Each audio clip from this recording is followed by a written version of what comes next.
Cause and effect is a text structure that shows how the author organizes their text.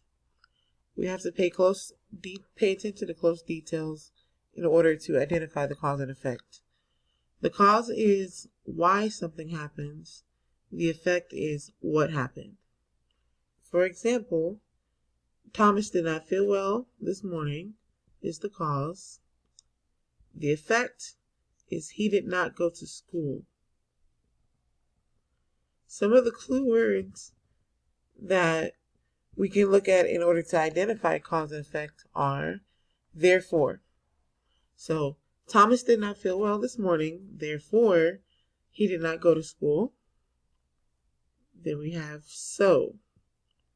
Thomas did not feel well this morning, so he did not go to school.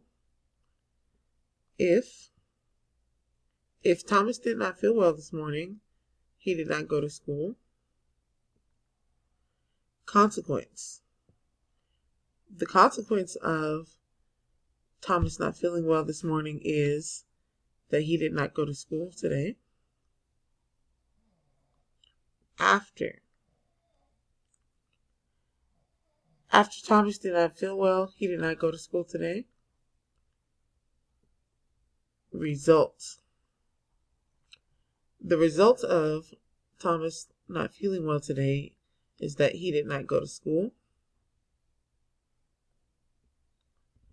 The reason why Thomas did not go to school today is because he did not feel well this morning.